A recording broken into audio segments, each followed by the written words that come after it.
Maka yang benar bahwasanya untuk mengetahui sifat-sifat Allah maka tidak ada cara kecuali dengan meyakini pengkhabaran dari Al-Quran maupun apa? Sunnah.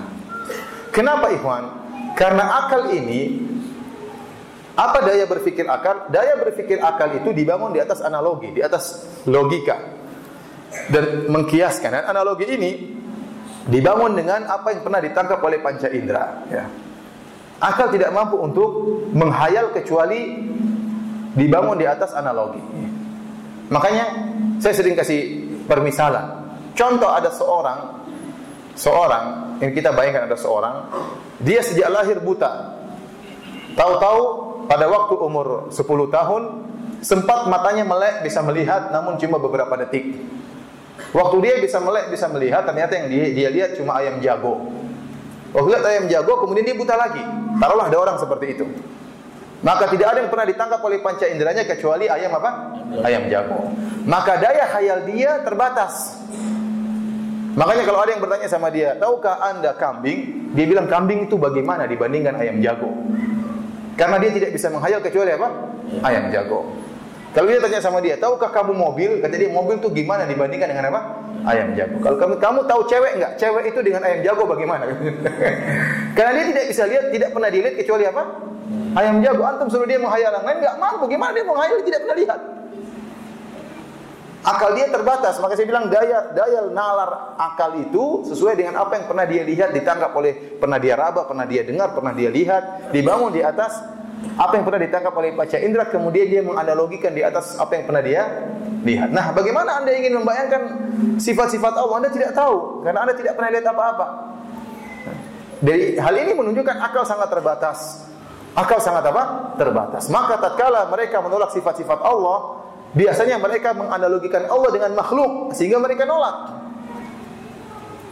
Kenapa mereka tidak bisa paham kecuali dengan apa yang mereka pernah lihat? Sebagai contoh, tatkala kita mengatakan Allah berada di atas arsy, maka sebagian mereka seperti Razi mulai berdalil dengan analogikanya, dengan logika akal apa yang pernah dia lihat di alam nyata. Dia mengatakan apa? Bahwasanya kalau Allah berada di atas arsy, ini dalil bahwasanya melazimkan, kata dia, melazimkan arsy lebih besar daripada Allah. Karena kita tahu bahwasanya yang di atas lebih kecil daripada yang di bawah. Yang pertama. Yang kedua, kata dia pula bahwasanya kalau Allah berada di atas arsy berarti Allah butuh kepada arsy, karena yang di atas butuh kepada yang di bawah. Dia menganalogikan Allah dengan apa yang dia lihat. Padahal menyamakan Allah dengan sesuatu yang terlihat ini suatu pengkiasan yang sangat batil. Kenapa kita menyamakan sesuatu yang gaib dengan yang kita lihat? Bagaimana? Anda kalau mau mengkiaskan sesuatu yang mirip-mirip. Bagaimana Anda mengkiaskan Allah dengan makhluk?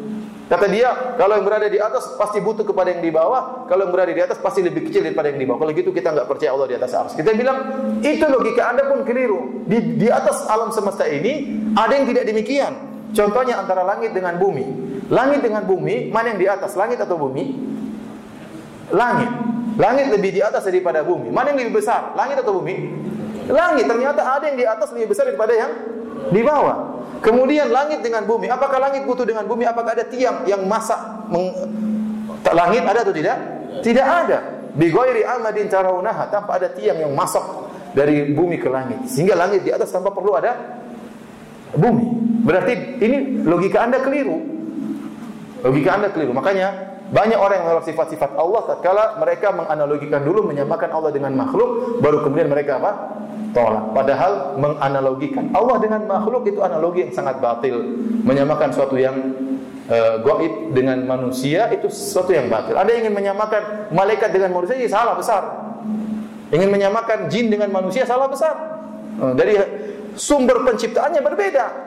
Manusia dari tanah, jin dari mana? Api. Bagaimana Anda menganalogikan jin dengan manusia? Tidak akan sama. Apalagi dengan yang sangat gaib itu Allah Subhanahu wa taala. Jadi maksud saya, kaidah yang pertama dalam masalah sifat-sifat Allah, maka akidah Ahlussunnah meyakini sifat-sifat Allah tauqifiyah. Apa artinya tauqifiyah? Yaitu kita tidak bisa memahami kecuali dengan lewat jalur apa? Al-Qur'an maupun apa? Sunnah.